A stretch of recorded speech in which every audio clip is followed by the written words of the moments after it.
Hello students, कैसे हैं आप लोग। स्टूडेंट्स, लास्ट क्लास में 10th क्लास का जो चैप्टर कर रहे थे वाई डू ऑर्गेनिजम्स रिप्रोड्यूस, या we can say reproduce organisms, क्योंकि ये जो चैप्टर का नाम है ये 12th का है। तो हम लोग 10th में वाई डू ऑर्गेनिजम्स रिप्रोड्यूस पढ़ रहे थे। उसमें sexual reproduction in human beings में मेल रिप्रोडक्टिव सिस्टम को अच्छे से देख लिया था, उसके जितने भी कंपोनेंट्स है उसके स्ट्रक्चर और फंक्शन के बारे में डिस्कशन कर लिया था। आज हमें पढ़ना है कि actually male reproductive system sperms को कैसे प्रोड्यूस करता है, स्पर्म्स को कैसे प्रोड्यूस करता है और कैसे स्पर्म्स ट्रैवल करके बॉडी के आउटसाइड चले जाते हैं। ठीक है, वैसे तो मैंने सब कुछ आपको बता रखा है, बट स्टिल आप थोड़ा सा और देख लीजिए। We are going to discuss about sperms. Sperms क्या है? स्पर्म्स एक मोटाइल स्ट्रक्चर है। स्पर्म क्या है? मेल गैमीट है, मेल सेक्स सेल है, मेल जर्म सेल और एक मोटाइल स्ट्रक्चर है। उसको मोटिलिटी चाहिए, वो मूवमेंट करेगा। जब वो मूवमेंट करेगा तभी वो फीमेल बॉडी के अंदर एंटर कर पाएगा, जबकि फीमेल गैमीट क्या है, एक ही जगह पर स्टेशनरी रहता है, मूवमेंट नहीं होता है। तो स्पर्म क्या है? मेल गैमीट या मेल सेक्स सेल बोलो या मेल जर्म सेल बोलो। ठीक है, उसके बाद it is a motile structure.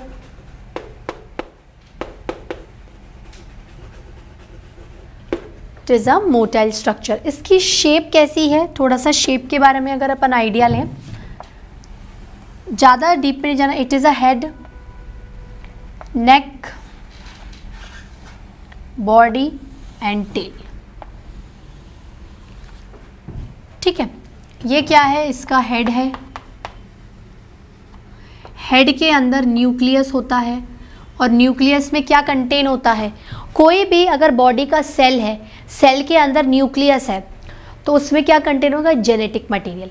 तो ये भी क्या है? सेक्स सेल है। वो बात अलग है कि ये सोमेटिक सेल से डिफरेंट होते हैं, पर ओरिजिनेट तो सोमेटिक सेल से ही हुए हैं। सोमेटिक सेल 2n होते हैं, उनके मियोसिस से रिडक्शनल डिवीजन से ये germinal cell, sex cell, germ cell या फिर गैमीट्स बनते हैं। ठीक है, तो ये क्या है? न्यूक्लियस। ठीक है, ये क्या है? आपका नेक है। This is your middle body and this is the tail. Tail क्या कर रही है? टेल ही एक्चुअल ऐसे हिल के मूवमेंट कर रही है। मूवमेंट से क्या होगा? स्पर्म मूव करते करते एक जगह से दूसरी जगह पर लोकोमोट करेंगे, मूवमेंट करेंगे। ठीक है, ये स्ट्रक्चर है, इसके बारे में डीप में नहीं जाना अपन को। मेनली स्पर्म्स कैसे प्रोड्यूस होते हैं। ठीक है, हाउ स्पर्म्स प्रोड्यूस। ठीक है, आप बोलोगे मेल रिप्रोडक्टिव जो सिस्टम है वही स्पर्म्स को प्रोड्यूस करता है। ओके फाइन, हमें ये बात प्रॉपरली समझ में आ रही है, लेकिन उसके अंदर ऐसा कौन सा स्ट्रक्चर है जो प्रोड्यूस कर रहा है स्पर्म्स को? Testis. Testis produces male gamete that is sperms. Male gamete that is sperms. ठीक है स्टूडेंट्स, बात क्लियर हुई? टेस्टिस में ऐसा क्या है कि वो स्पर्म्स को प्रोड्यूस कर सकती है? ठीक है, पहले तो थोड़ी बहुत नॉलेज ले लो कि हर महीने मेल की बॉडी की जो टेस्टिस होती है वो 12 बिलियन स्पर्म्स प्रोड्यूस करती है। कितनी करती है? Every month. क्या बोला स्टूडेंट्स मैंने? Every month 12 billion. 12 बिलियन। आप अमाउंट देखो, sperms are produced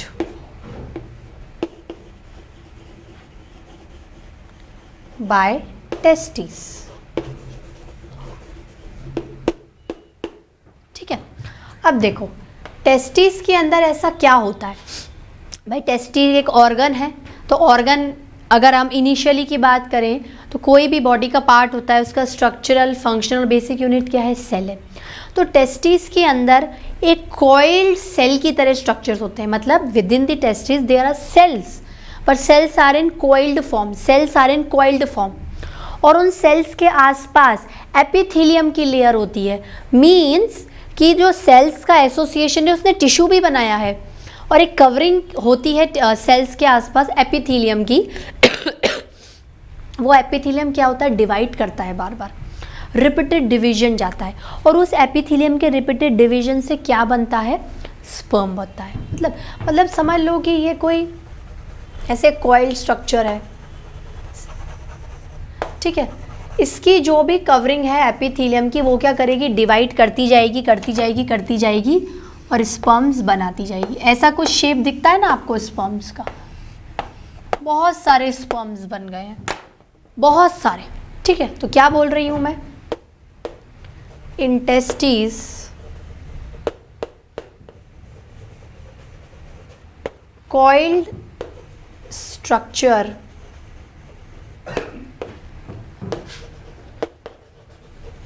in the form of cell is present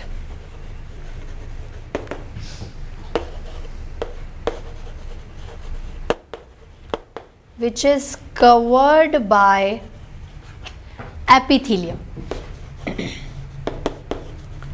which is covered by epithelium.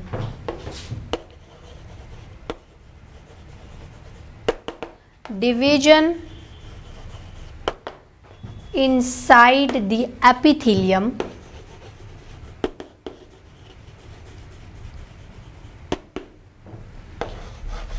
give rise to sperms, give rise to sperms, ठीक है। अब देखो ये स्पर्म्स किस में बने, टेस्टिस में। टेस्टिस ने क्या बनाया, स्पर्म्स, ठीक है। बहुत सारे स्पर्म्स बन गए हैं। अब ये स्पर्म्स किस में जाके चले जाएंगे मैच्योर होने के लिए। क्या आपको लगता है कि 12 के 12 बिलियन स्पर्म्स चले जाते होंगे, हो सकता है चले जाते हों, लेकिन एपिडिडाइमिस सिर्फ कुछ ही, जैसे मान लो 200 से 300 मिलियन स्पर्म्स को क्या कर पाता है, मैच्योर कर पाता है और आगे वास डेफरेंस में भेजता है, ठीक है। तो उसके बाद स्पर्म किस में ट्रेवल करे, एपिडिडाइमिस, किस में ट्रेवल करे, एपिडिडाइमिस, ठीक है। हेयर क्या होगा, storage and maturation of sperms. हो गया। मैच्योरेशन का मतलब है अब आप रेडी हो स्पर्म्स को बॉडी से बाहर निकालने के लिए। ऑलरेडी एपिडिडाइमिस से कलेक्ट कर ही लिए हैं टेस्टिस से, ठीक है। एपिडिडाइमिस से आगे जाएंगे वास डेफरेंस, ठीक है। इस ट्यूब में क्या है, फिर से स्पर्म्स आ गए, सपोज 200 to 300 मिलियन आ गए। बनेंगे बहुत सारे but all are not functional, some of them are functional. Vas deferens से क्या हो गया, ejaculatory duct, and in that ejaculatory duct क्या है,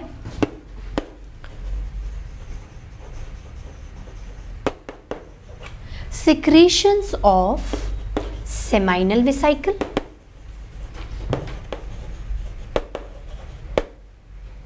दूसरा prostate gland,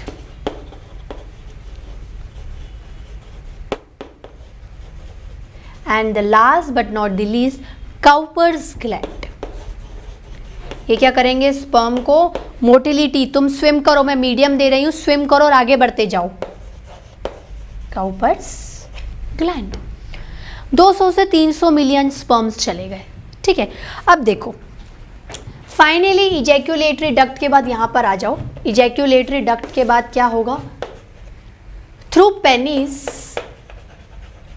ठीक है, दे विल डिस्चार्ज, किस में, डिस्चार्ज इनटू फीमेल्स वेजाइना। अब फीमेल्स वेजाइना में क्या मिला, एसिडिक एनवायरनमेंट मिला। सेमाइनल वेसाइकल में भी एक लिमिट तक ही फ्लूइड होगा जो कुछ स्पर्म्स को एल्कलाइन नेचर देगा। मान लो कुछ स्पर्म्स को एल्कलाइन नेचर नहीं मिल पाया तो स्पर्म्स क्या हो जाएंगे, डेड हो जाएंगे। बहुत सारे स्पर्म्स क्या हो जाते हैं, वेजाइना में एंट्री टाइम पर मर जाते हैं, ख़त्म हो जाते हैं। ख़त्म मतलब वहीं dead, they will flush out, body से यूरिन के थ्रू वो फ्लश आउट हो जाएंगे, मर गए। मतलब पहले तो 12 मिलियन बने, 12 बिलियन बने, उसमें 200 से 300 मिलियन मैच्योर हुए, फिर कुछ मूवमेंट कर रहे हैं मूवमेंट करके ये लोग पेनिस में आकर पेनिस से डिस्चार्ज हो गए। फीमेल की वेजाइना ने बहुत सारों को तो किल कर दिया, ठीक है, बहुत सारों की हो सकता है मोटिलिटी ख़त्म हो गई हो, नहीं पहुंच पाए। मतलब ले दे के एक ही स्पर्म जाएगा और आपके फीमेल की बॉडी के अंदर जो ओवा है उसको क्या कर देगा, फर्टिलाइज कर देगा। बने इतने हैं लेकिन काम सिर्फ एक ही से ही करवाना है, that lucky sperm will fertilise the ova, ऐसा कह सकती हूँ ना, ठीक है। तो क्या होगा, many sperms die due to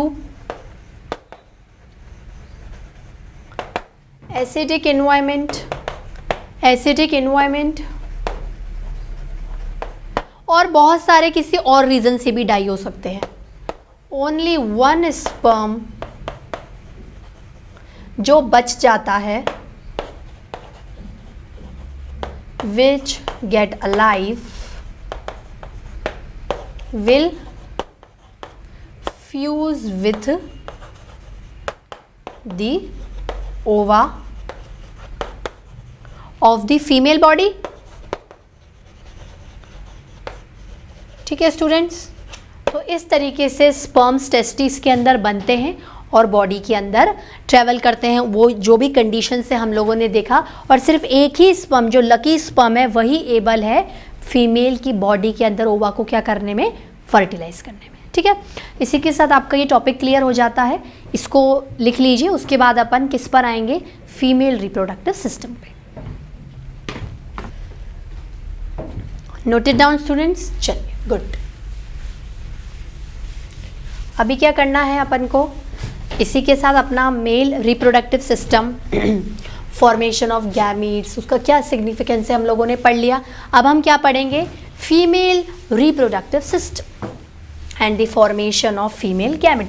किस तरीके से फीमेल रिप्रोडक्टिव सिस्टम में पार्ट्स होंगे, अरेंजमेंट होगा, और वो किस तरीके से फीमेल गैमेट प्रोड्यूस करेंगे, ठीक है। We are going to discuss about the female reproductive system.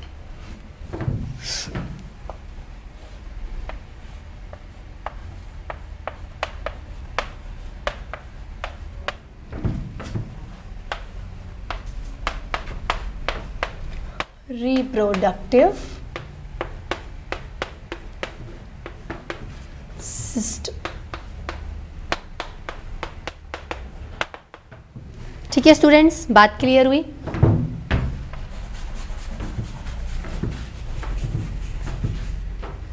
ठीक है, अब क्या करना है, जैसे हमने मेल में पढ़ा था, हम लोगों ने क्या करे थे, पार्ट्स देखे थे, उसी तरीके से फीमेल में भी हम लोग क्या देखेंगे, पार्ट्स देखेंगे।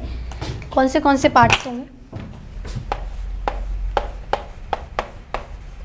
मतलब किन किन चीज़ों से ये सिस्टम कंपोज है। Actually we are going to discuss about the organs.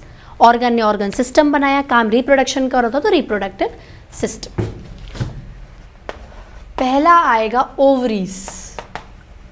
Ovaries क्यों, बिकॉज 2 इन नंबर, तो एक को क्या बोलूंगी, ओवरी, ठीक है। उसके बाद आएगा आपका फैलोपियन डक्ट, क्या आएगा, फैलोपियन डक्ट, फिर आएगा यूट्रस, फिर आएगा cervix, then the last but not the least vagina, क्या आएगा, विजाइना। इन पार्ट से आपका फीमेल रिप्रोडक्टिव सिस्टम बना हुआ है। क्या बना हुआ है, इन पार्ट से आपका फीमेल रिप्रोडक्टिव सिस्टम बना हुआ है, ठीक है। हम लोग एक बात और कर सकते हैं, फैलोपियन डक्ट भी क्या होती है, 2 इन नंबर। फैलोपियन ट्यूब बोलो, फैलोपियन डक्ट बोलो, एक ही बात है, ठीक है। इतनी बात क्लियर आई, बात समझ में आई, ठीक है। अब इन सब का क्या फंक्शन है, इन सब के भी 2 फंक्शन है। इन सबको मिलाकर क्या करना है, female gamete secondary sexual character, female gamete secondary sexual character. पर कौन क्या कर रहा है उसको देखने से पहले एक डायग्राम देखते हैं, फिर एक एक के बारे में क्या करेंगे, स्टडी करेंगे, ठीक है।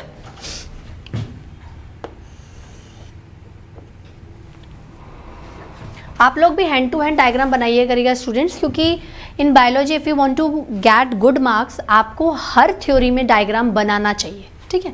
अगर आपकी आदत नहीं है तो आप लोग प्रैक्टिस डाल लीजिए।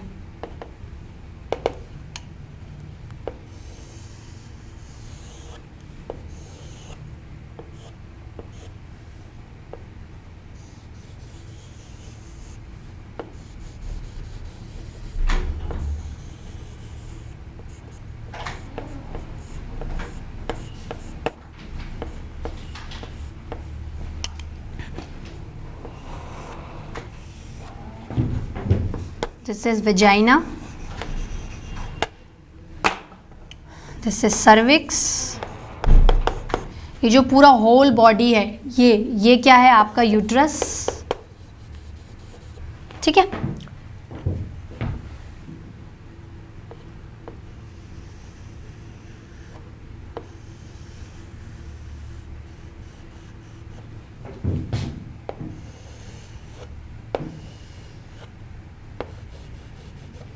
थोड़ा सा इसको नीचे लिख देते हैं तो ड्रॉ द ओवरी। ये क्या है आपका यूट्रस,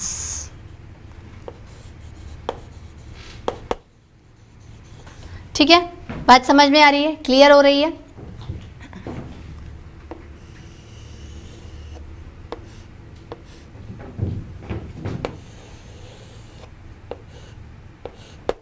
थोड़ा सा अनइवन नहीं बनाना, आपको इक्वल ही बनाने हैं।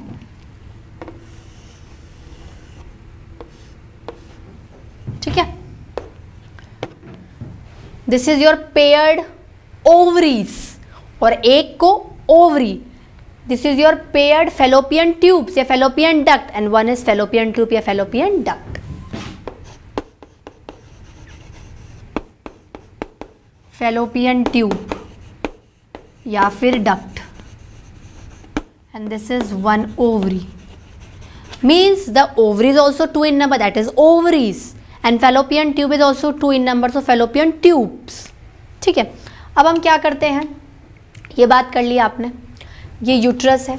अब देखो कहीं ना कहीं यूट्रस फेलोपियन ट्यूब में खुल रहा है ऊपर की तरफ, और कहीं ना कहीं यूट्रस नीचे सर्विक्स के थ्रू वजाइना में खुल रहा है। मतलब ये जो सारे पार्ट से ये क्या आपस में इंटरलिंक्ड है। तो हम लोग क्या करते हैं, एक एक स्ट्रक्चर को तरीके से बात करते हैं, उनके स्ट्रक्चर के बारे में डिस्कस करते हैं और उनके फंक्शन को देखते हैं। पहला क्या है, पहला है ओवरीज। ओवरीज क्या है, पेयर्ड स्ट्रक्चर है।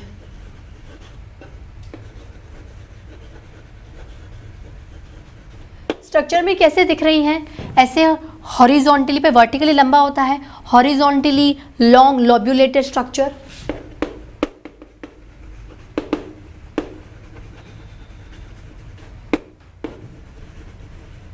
Horizontally long lobulated structure. जिस तरीके से वहां testis very very important organ था, उसी तरीके से यहां पर ovaries very very important organ है। क्या लिखूंगी,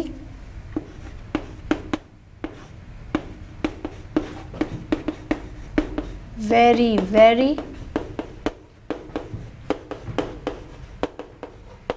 इंपॉर्टेंट ऑर्गन। ठीक है, क्यों ये बहुत वेरी वेरी इंपॉर्टेंट ऑर्गन है, देखो वहां पर टेस्टिस इंपॉर्टेंट इससे थी क्योंकि ले दे के उन्हीं पे ही रिस्पॉन्सिबिलिटी दोनों का काम करने की। सिमिलरली इसकी भी क्या रिस्पॉन्सिबिलिटी है, दो काम करने की। कौन सी, formation of female gamete, that is egg. बहुत सारे हैं तो ओवा, और एक है तो ओवम भी बोल सकते हैं। ठीक है, इसमें भी यही होगा, प्रोड्यूस बहुत सारे होंगे लेकिन बनेगा और फर्टिलाइज एक ही होगा। ठीक है, और दूसरा development of secondary sexual characters. वहाँ पर भी हो रहा था लेकिन हार्मोन की प्रेजेंस में हो रहा था, यहाँ पर भी होगा हार्मोन्स की प्रेजेंस में होगा, due to formation of hormones. तो वहाँ पर मेल हार्मोन टेस्टोस्टेरोन था, यहाँ पर due to formation of hormones. ठीक है, यहाँ पर हार्मोन्स क्या है, फीमेल हार्मोन्स, नाम क्या है, प्रोजेस्टेरोन एंड ईस्ट्रोजन। ठीक है, इसको कहीं कहीं ओ से भी बोलते हैं, ऑइस्ट्रोजन। दोनों स्पेलिंग्स मिल जाएंगी, if you have oestrogen, if you have this oestrogen. ठीक है, तो ओवरीज में क्या है, ओवरीज में आपका फीमेल गैमिट ओवा, अंडा, एग प्रोड्यूस होगा। क्या होगा, एग।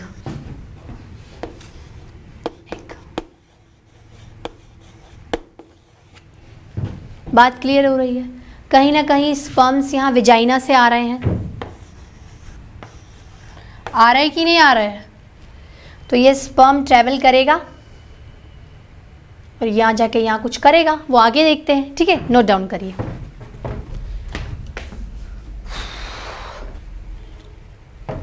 नोटेड डाउन स्टूडेंट्स, चलिए, वेरी नाइस। ओवरीज हो गए। अब ओवरीज के बाद क्या पढ़ना है, फैलोपियन ट्यूब। क्या पढ़ना है, फैलोपियन ट्यूब। चलिए देखते हैं।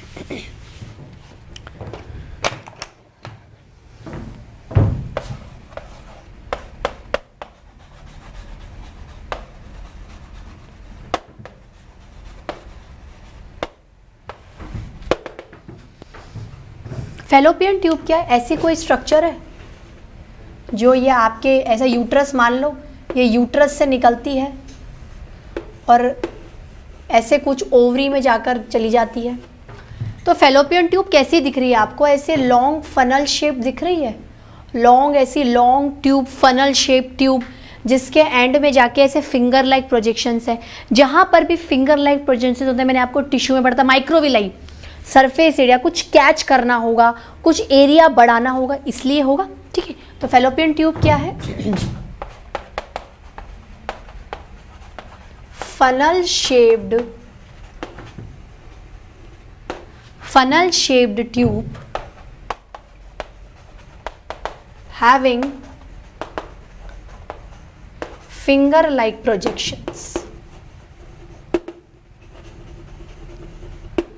अब अगर इसके टू पार्ट माने कि ये फनल की तरह है और ये फिंगर की तरह, तो फनल किससे ओरिजिनेट हो रहा है, यूट्रस से, और फिंगर लाइक प्रोजेक्शंस किसकी तरफ जा रहे हैं, ओवरी की तरफ। मतलब overall fallopian tube arises from the uterus and move towards the ovary. ठीक है, तो क्या कह सकते हैं,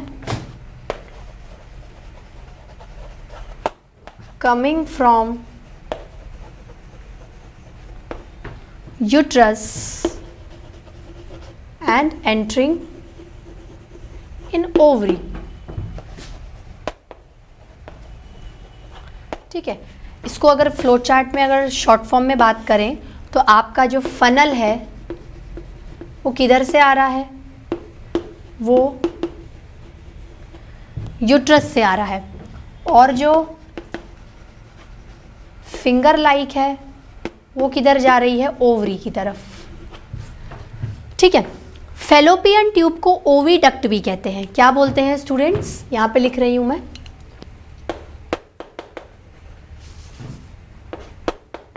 फैलोपियन ट्यूब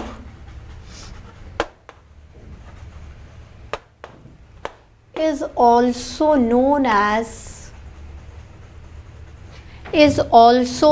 as क्या, ओविडक्ट। क्या बोलते हैं, oviduct.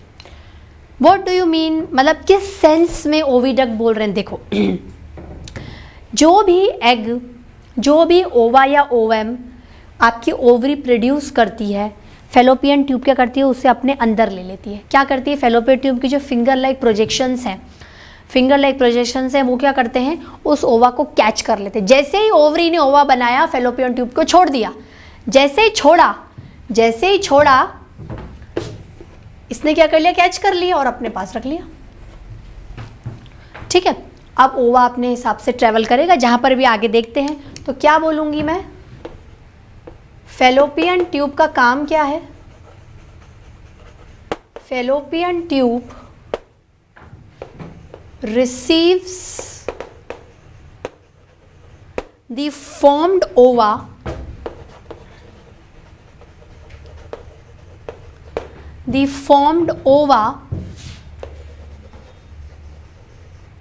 inside the ovary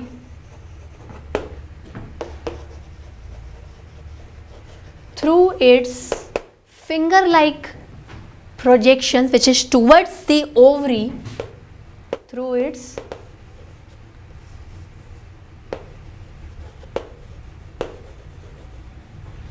finger like projections, ठीक है, and put inside the funnel part.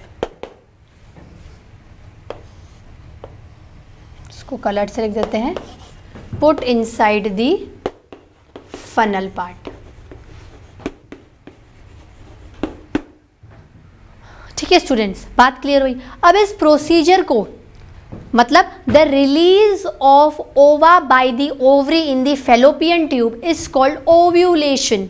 तो उसी से टर्म क्या है, ओवीडक्ट, मतलब ऐसी डक्ट जो ओवा को रिसीव कर रही है, किसमें से, ओवरी से। ठीक है, तो क्या बोलेंगे,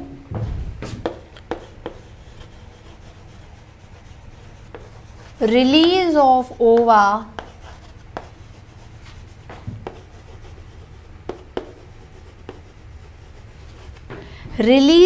ova from the ovary in the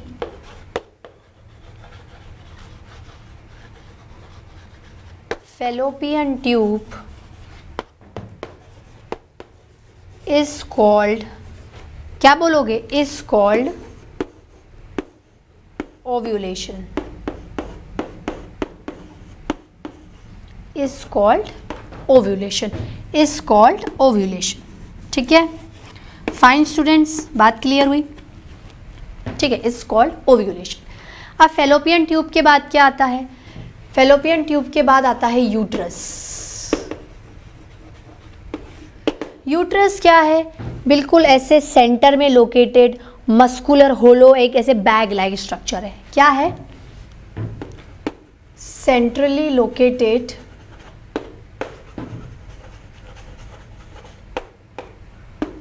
muscular होलो, होलो मतलब ऐसा खाली लबदा सा, जैसे खाली बैग होता है जिसके अंदर आप कुछ भर सकते हो, muscular hollow bag like structure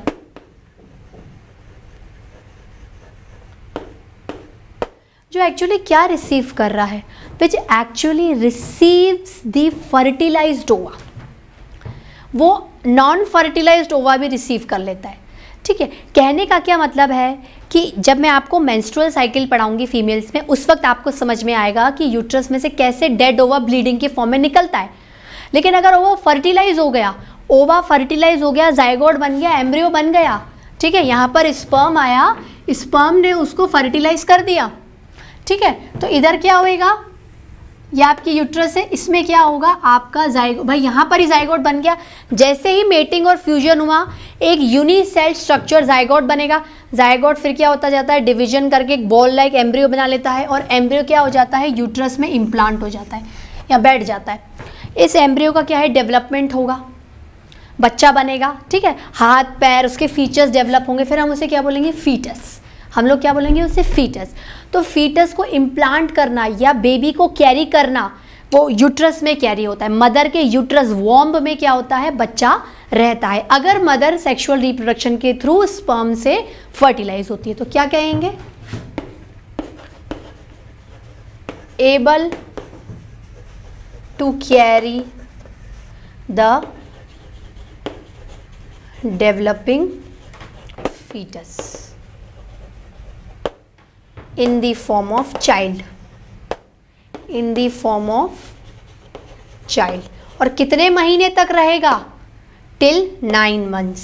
mother अपने यूट्रस में, अपने वॉम्ब में बच्चे को 9 मंथ तक रखती है, टिल 9 मंथ्स। ठीक है, बात क्लियर हुई भाई। यहां से आपका ओवा बना, ओव्यूलेशन हुआ, ओवरी ने रिलीज कर दिया ओवा बनते से ही, फेलोपियन ट्यूब के फिंगर लाइक ने कैच किया, अपने पास रख लिया। मतलब जो फर्टिलाइजेशन होएगा वो फेलोपियन ट्यूब में ही होगा, फेलोपियन डक्ट ओविडक्ट में ही होगा। स्पर्म आ जाएगा, फर्टिलाइज होगा। यूट्रस क्या है, बैग लाइक स्ट्रक्चर है सेंटर में, वो क्या कर रहा है, आपके जो भी फर्टिलाइज्ड ओवा है जो कि फिर जाइगोट बन गया, फिर एम्ब्रियो बन गया, एम्ब्रियो से फीटस, तो फीटस को क्या करेगा, एम्बिड कर देगा, संभाल के रखेगा, कवर अप करके रखेगा उसको, कि जब तक 9 मंथ नहीं होते हैं और well developed either a girl child और अ बॉय चाइल्ड नहीं बनता है, आपको उसको बाहर नहीं निकालना है। तो एक्चुअली यूट्रस क्या कैरी करता है, डेवलपिंग फीटस को कैरी करके रखता है, बिल्कुल इम्प्लांट कर लेता है, चिपका लेता है यूट्रस, जिससे कि प्रोटेक्शन रहे और वहाँ से बच्चा क्या हो, हिले नहीं। ठीक है, बात क्लियर। ये क्या है, कुछ कुछ चीज़ें आपकी जब हायर क्लासेस में आएंगी ना, अभी आपके जो सिलेबस में जितना बताना मैं उतना ही बता रही हूँ in 10th standard, but when you will move to 11th and 12th you will get more and more deep knowledge regarding these chapters. ठीक है स्टूडेंट्स, आगे का नेक्स्ट क्लास में पढ़ेंगे। Till then bye bye, have a nice day.